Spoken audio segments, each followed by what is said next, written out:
talk about the faults that you can get on your driving test when you're doing the pull up on the right and the reverse in a straight line for 2 car lengths. So you may feel that if you get this maneuver on your driving test that you've hit gold, that you have succeeded in life and that everything's all right. Because I would say that 9 times out of 10, a student finds the pull up on the right and the reverse in a straight line the easiest maneuver. Now, I can't say that's for everyone, because I have met people who absolutely detest it and they find it incredibly difficult to reverse in a straight line, and it's very, very hard. But most of the time, people think it's easy. It's a bit like sat-nav. 9 times out of 10, everybody thinks that the sat-nav is extremely easy, but then there's the odd person that finds it incredibly difficult, and we are always going the wrong way, and it is vastly hard. Anyway, so pulling up on the right and reversing in a straight line, the things that can immediately get minors and serious faults are hitting the curb and ending up far too far away from the curb. Okay, that's a control fault. Something's gone wrong with it. Okay, I call it snaking. So if you're going down the road like this, yeah. Now, snaking is not going to necessarily make you fail, but you're more in it's more likely that you'll hit the curb, yeah, or even go up the curb. I've never had that, but I could see that happening. Hit the curb or go up it. Especially if there's a drop curb and you go up it a lot, that would be a nightmare. Or you end up like going away and into the road. So make sure that you've got good reference points. Make sure that the curb is going in the corner of your window. So just to the right of the steering wheel, the curb will go down on a specific point for you. And when you look over your shoulder, because you should be looking out the back when you actually reverse, or a lot of the time look out the back when you reverse, because you can fail for that as well, which we'll talk about more in a minute. But make sure the curb is in a specific place on the back window. You know, when you pull up on the left and you've got a reference point for pulling up on the left somewhere in the middle of your windscreen. So you have to sort of drag it in. Watch my video if I'm not making any sense. But basically the curb will look like it's kind of like on your windscreen somewhere. It's normally like halfway, and then you can bring it into the car. If you understand that, that's great, but you would have that out of the back window as well. So when you look out the back window, you can put the curb somewhere on the back window and make sure it stays there as you go backwards. You're going to want to be about a drain width away from the curb when you start, and very, very straight. If you don't start straight, you're more likely to be snaking for the entire maneuver. So when you pull up on the right safely and you've given way to oncoming vehicles or dealt with the hazards, yeah, you're driving down the road, I'd like you to pull up on the right in a safe and convenient place, or at a safe time pull up on the right, I think it is. My driving examiner friend corrected me on that. At a safe time pull up on the right, mirrors to the right, signal to the right, blind spot. Yeah, because you're making quite a full-on movement over to the right. I don't think you'd fail for that, but I think that is a very good idea to do that because you are moving quite significantly. Oncoming people have priority first, so give way to them if necessary by pausing and letting them go past. Years ago, I had a student, I was sat in the back of the test, and the examiner said, at a safe time, pull up on the right, or I can't remember how he worded it. I think he may have said, can you pull up on the, I can't remember what it was, that how he said it. It was years ago, but she answered, no, I can't. So I know that the correct wording, because I've been corrected, is at a safe time, pull up on the right. But maybe he said, at a safe time, can you pull up on the right, please? And my student, when I was sat in the back, there was people coming towards her, and she went, no, I can't, very confidently. Because there was people coming towards her. No, I can't. And I think she felt like she was like saying the right thing. I can't do that because there's people coming towards me, so I'm not going to do it. And I remember looking at the examiner, and he went, I could see his eyes like widen. He was like, what? His brain just like like turned into like mush and just fell out in his ear. It was fun. I was sat in the back just going, what does this mean? What's going to happen now? Is she now going to fail because she hasn't gone through with a maneuver? Because it doesn't matter if people are coming towards you. Yes, you need to give way to them. But if you want to pull up on the right because you live there, or there's a parking space on the right that's boxed out and you're going to park there, then oncoming people, you give way to them and then you pull up there. So you might live there. That might be your house. That might be the place that you park, you know? So anyway, he widened his eyes like this. And anyway, she got the bay park instead. She did pass. But at the end of it, he actually said at the end of the test, he was like, he said what I just said to you, because that's why I've got it in my head. Because he said, what if you lived there? What if you'd forgotten your trainers and you'd left your house and like turned and then came back and just went, damn it, I've left my trainers at home and I'm going to play tennis. I need to get my trainers. So you'd pull up safely outside of your house, go in and get them and then drive on again, right? So that's why I always said it from that moment onwards, like what happens if you lived there? So yes, okay, you've gone mirror, signal, blind spot. And if there's people coming, you just pause in that lovely just left of centre line, if there's a white line in the road. If the road is wide enough, people behind you will undertake you. A lot of the time it isn't wide enough, it's quite narrow, so you will be causing a traffic jam. Fine. Wait for however many people are there or whatever the hazards are.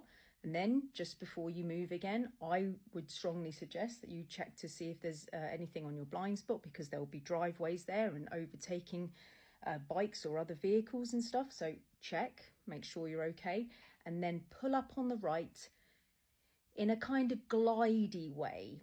It's a bit like my other video. When you pull up on the left, don't pull up in the first place, because you'll be like this. And then when you begin your maneuver, you're going to have to start snaking. Pull up on the right, take 5 to 10 car lengths to pull up, mirror, signal, blind spot, moving gently to the right, passing multiple driveways if necessary, yeah, and then just like this, like coming in gently, and then moving forward, drain width away from the curb, beautifully straight. It's so important to get straight, because then your maneuver is easy. If you've had a special permission, don't worry about the yellow line. Don't worry about the driveway. Don't worry about the blah, blah, blah. Whatever he's giving you a special permission. It's not supposed to be a trick. If he gives you a special permission, you're allowed to be on the line. You're allowed to be in front of the driveway. I've even had an examiner say, don't worry about the bus stop once, which I was quite surprised at. But it is what it is, whatever special permission you've got, yeah? But there has to be a special permission if you're going to be on those things, okay? Pull up on the right, drain width away, beautifully straight. If you come in and you're coming in like that, and then you're like not quite finished, and then somebody turns into the road and comes towards you, just pause, let them pass you, and then continue up to get beautifully straight, drain width away, lovely and straight, nice straight wheels, yeah? And then you're being marked on control and observation, okay? So observation, in my mind, should be better than the maneuver. If the observations are not good, who cares about whether it was the best maneuver in the world? It wasn't safe enough. You know, there was a pedestrian, there was a bike, there was another car. Yeah, there was somebody coming off the driveway. So, you know, your observations have to be very, very good. Like, over your shoulder at the blind spot, is somebody coming out of their drive behind you? Is there somebody walking along the path? Yeah. If the pedestrian is very close to you, because there's no section of grass between you and the actual walkway, you know how there's grass sometimes. If they're right next to the car, maybe we should give way to the pedestrian who's literally next to the car there, or certainly know about their existence. What happens if they walk behind the car? So definitely checking from the right, searching round. Give way to all the cars. When they're in close proximity to you, stop. Let them pass you. Out of all of the students that I've had fail for this, the most likely reason why I've had somebody fail is because they haven't stopped for people moving on the road next to them. Yeah, the cars are coming towards and up the road like that. So I've had 2 or 3 people fail for that. Definitely 2, because it was a Royal Mail van that did it, and then 2 cyclists, and my student didn't stop when they were in close proximity and they failed. I think it might be 3 actually. I've had 3 people fail for that. So that's the biggest reason why you can fail. Stop for the people on the road who are actively moving past the car, because you're a moving hazard. People can't plan their journey properly if you're moving. How can they overtake you safely and plan that? Just be still, let them pass and continue. Make sure that they're close enough to you so it's not going to take forever. Like if they're a little dot down the road, like flipping miles away, then obviously continue with your maneuver. Otherwise, you're never ever going to do anything. You know, if you can see somebody like a little like red car in the future, like the road doesn't have to be completely clear. It just means that when they're close to you, yeah, we need to stop and let them pass, yeah, and then you continue with new observations every time. Okay, I've stopped for this. Is there anything now coming off the driveway? Have things changed on my right? Is there a pedestrian behind me? Checking, checking, checking. Now the way I teach it is I break it up into pieces. You don't have to, all right? You don't have to. It's just the way I teach it. Check from the right, look out of the back. I teach it, go back half a car length, pause and look ahead, look around. Is there a car? Is there a pedestrian? Because if you miss it, you are going to fail. If you do it in one piece, which I'm saying is fine, but if you miss, if you're looking at the back and not stopping and doing it in one piece, that's okay, but make sure you still look ahead. For me personally, if my student looks out the back and does it in a section, I feel that the stop reminds them to look everywhere. We can also check if we're on course. We don't want to be snaking down the road. So it's a good idea, in my opinion, to go back, stop. Are we on course? If you've got a small round mirror or, a small round mirror on the right, you can see the distance from the curb. Has it changed? Is there a coning look to it? And what I mean by that is that is the back of the car wide, like a triangle like that? If it's wide at the back, we need to go towards the curb. If it's small at the back, you need to come away from it. It looks like a cone, ice cream cone. So if the ice cream cone is like that and it's a pinnacle point at the bottom, like an ice cream, yeah? If it's the cone, the ice cream cone with the pinnacle at the bottom, you're coming into the curb. You need to steer away because you're coming in, yeah? If it's the other way and wide at the back, the piece of pizza, which I like to call it, we need to steer towards it. When you steer and change your steering for this maneuver, I call it the 5-minute turn. Think of your 5 minutes on the clock. It's only like a little section like that, isn't it, on the clock? I've pointed up at my clock. Yeah. 5-minute turn. Hold the steering wheel and just 5-minute turn to the right or 5-minute turn to the left. That is all you need. You do not need to be doing a lot of steering for this maneuver. You know, when you draw a line at school with your ruler and you're like, yeah, it's fine. And then you take the ruler right away and it's completely annihilated. You haven't drawn a straight line at all. It reminds me of that. If you do more than a 5-minute turn, you are going to be snaking down the road. Yeah. I would strongly advise for you to do a 5-minute turn. Ooh, it's the piece of pizza. Yeah, it's wide at the back. The upside down ice cream cone. It's wide at the back. I need to steer 5 minutes towards the curb for half a car length, and then I'll stop, which is what I teach. You don't have to, but that's why I teach it. Stop, look around, check. Do I need to keep the 5-minute turn for a further half car length? Yes, I do. Okay, continue looking out the back. Looking out the back when you're reversing, yeah, because you're going in that direction. Looking at about half a car length, pause, check everything, look in there. Ooh, it's back to normal. 5-minute turn, put back to normal. I'm good. Now checking all the way around. Anyone to stop for? No. Continue in a straight line. Continue. Or you go, ooh, I've got the piece of pizza. Yeah, need to steer towards the curb. 5-minute turn, checking everything, looking out the back. Stop. Look in the mirror. Is it finished? Yes, it's okay. All right, back to normal. I've never known the 5-minute turn to be held for more than 2 sections. Now listen, you don't have to stop. I like stopping because it burns time. Your test is 38 to 40 minutes. It burns time and you're allowed to. You can do whatever you want, but you're allowed to stop. It burns time. If you rush through these maneuvers and you do it in 10 seconds flat and it's great, well, that's cool. And I'm really pleased for you. Yeah. But now you're back on the road driving again. You're allowed to stop. It's up to you. Do whatever you want. Yeah. But if you want to go round back in one piece, that's fine. But still, you need to look ahead to see what's going on, because if you miss anybody that's coming or any hazard that's in front of you and you don't stop for them, you could fail for not stopping for those people. It may be dangerous, yeah? All right, so burn time, in my opinion, half a car length at a time. Do your checks, do your check of the small round mirror if you've got one, or look in the mirror on the right to see how far away from the curb you are. Look for coning, yeah? So in a nutshell, you can fail for hitting the curb hard. All right. If you scuff it a bit, all right.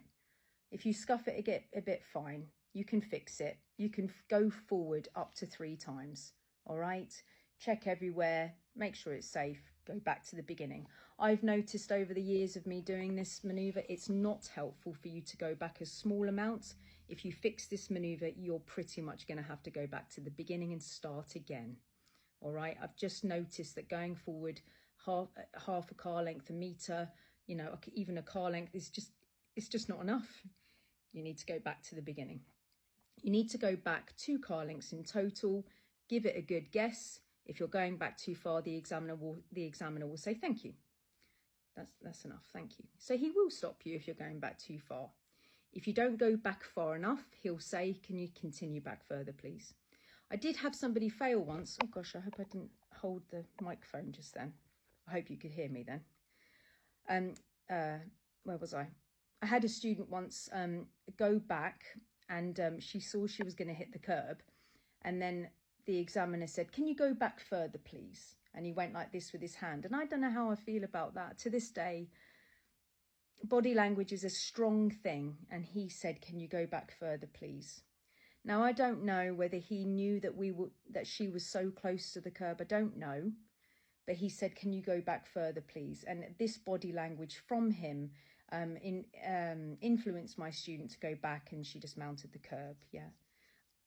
I don't know how I feel about that. I feel my feelings like are hurt a little bit, because maybe if he'd just gone, can you go back further, please? She would have known that she could go forward and fix it like I taught her. But this movement of the hands, can you go back further, please?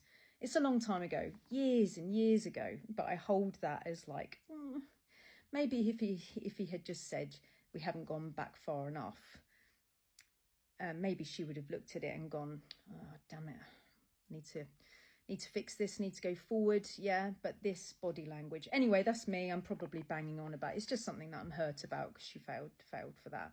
But he may not have known. He may not have known. And also, you know, it's up to her to look and see that she's going to hit it and have the balls to go, right, I've fluffed it, go forward. Okay. So in a nutshell, you can fail for hitting the curb hard. Okay. If you've scuffed it, all right, fix it. You can fail for being far too far into the road. You can fail for people not stopping for people who are overtaking you, or hazards around you, like pedestrians if they're in close proximity to you. Okay, and those are the common faults that you can fail for. Anything else that I could say about it? Let me have a think. Anything else that I could say about it? You can use your mirrors, but the mirrors are more of a reference point check rather than for you to reverse. I can't tell you how many times I hear people saying, what's the point in looking over my shoulder? I can't see anything. Well, that's a good thing. If you're looking out the back and there's no pedestrian, car or anything, that's a good thing. That's what we're looking for. People are often frustrated. Why am I looking out the back when there's all these mirrors? You can see out of the back with your peripheral view to the left and the right. If you use your mirror only, you're guided in a tunnel-like vision, and you won't be able to see potential hazards on the left and the right, like pedestrians, yeah?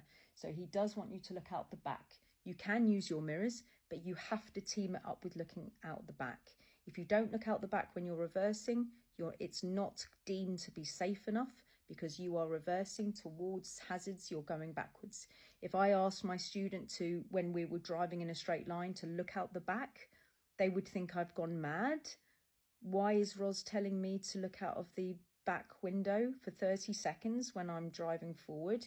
She's crazy. I need a new driving instructor. When you're reversing, you look in the direction of travel most of the time. Yes, you've got reference points to look at. Yes, you need to see if you're a drain width away from the curb, which will look around about 1 centimetre in the small round mirror. It needs to be straight all the time without coning. Yes, I know you need to look for that. Yes, you can use the other mirrors as an aid, as a guide, as a helpfulness, but the back window should be checked as a priority.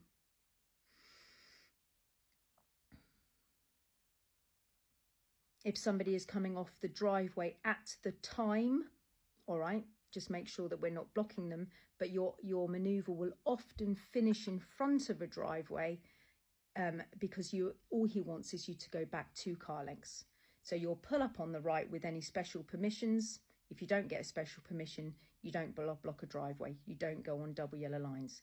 But when you travel back for 2 car lengths and you end the manoeuvre, it might be that you're in front of a driveway. It might be that you've ended up on a yellow line. That's okay, because it's 2 car lengths back that he wants. Okay, it doesn't matter if there is a safe hazard that you're on. And what I mean by that is, yes, if you're blocking a driveway that's not being used at the end, all right, fine. If it was being used, that's a different story. Yeah.